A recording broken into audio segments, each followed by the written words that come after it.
కిసాన్ కాంగ్రెస్ జాతీయ ఉపాధ్యక్షుడు కోదండరెడ్డి సంచలన వ్యాఖ్యలు చేశారు. కేటీఆర్ కు అనుభవం లేక ప్రజలను రెచ్చగొట్టి మాట్లాడుతున్నాడని, రాజకీయ పరిజ్ఞానం లేకుండా మాట్లాడుతున్నాడని అన్నారు. రైతులకు రుణమాఫీ చేయటం కేటీఆర్ హరీష్ రావులకు ఇష్టం లేదా అని, కాంగ్రెస్ పార్టీ ఎప్పుడు వ్యవసాయం రైతాంగానికి ప్రాముఖ్యత ఇచ్చిందని అన్నారు. 3 విడతల్లో వాగ్దానం ప్రకారం 2 లక్షల రుణమాఫీ చేశారని, ఇంకా రుణమాఫీ ప్రక్రియ పూర్తి కాలేదన్నారు. 2 లక్షల పైన ఉన్న రైతులకు కూడా మాఫీ చేయాలని ప్రభుత్వం ప్రయత్నం చేస్తుందని, ఆ ప్రాసెస్ జరుగుతోంది అని అన్నారు. బీజేపీ పాలనలో ఏనాడు కూడా వ్యవసాయం గురించి ఆలోచించలేదని, కేవలం బడా పారిశ్రామికవేత్తల కోసమే బీజేపీ తాపత్రయపడ్డారన్నారు. ఎస్ఎల్బీసీ సమావేశంలో మా ఫినాన్స్ మినిస్టర్ గారు, అగ్రికల్చర్ మినిస్టర్ గారు, ఇతర మంత్రులు కూడా ఎస్ఎల్బీసీతో సమావేశమై మొత్తం రాష్ట్రంలో ఏ బ్యాంకులలో ఎంతెంత అప్పులు ఉన్నాయి రైతులవి అనేది వివరాలన్నీ తెప్పించుకున్న తర్వాత, దానికి తోడుగా సహకార బ్యాంకులలో ఉన్న రుణాల వివరాలు కూడా తెప్పించుకొని, ఆ రోజు క్యాబినెట్ సమావేశం జరిగిన తర్వాత అగ్రికల్చర్ మినిస్టర్ గారు ఒక మాట అన్నారు.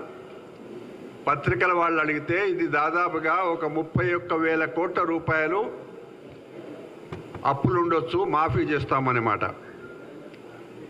అయితే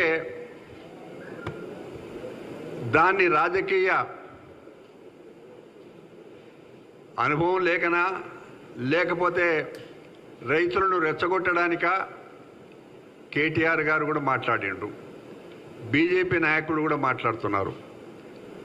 నేను మీడియా ద్వారా మనవి చేస్తా ఉన్నా, మేము ఇక్కడ కూర్చున్న కాంగ్రెస్ పార్టీ నాయకులము, మేము వాళ్లకు సమాధానం చెప్పడానికి కాదు, మమ్మల్ని విశ్వసించిన నమ్మిన రైతాంగం, మమ్మల్ని అధికారం తీసుకొచ్చిన రైతాంగానికి చెప్పిన మాట నిలబెట్టుకోవడానికి, వాళ్లకు సకాలంలో అప్పులు మాఫీ చేయడానికి తీసుకున్న నిర్ణయంలో భాగంగానే కొంత వివరాలు మీ ముందు మనవి చేస్తూ ఉన్నా.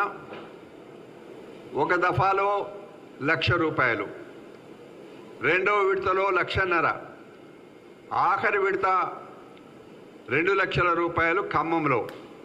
ఈ 3 విడతలలో 2 లక్షలు ఏదైతే వాగ్దానం చేసినామో ఆ వాగ్దానం సంపూర్ణంగా అమలు చేయడం జరిగింది.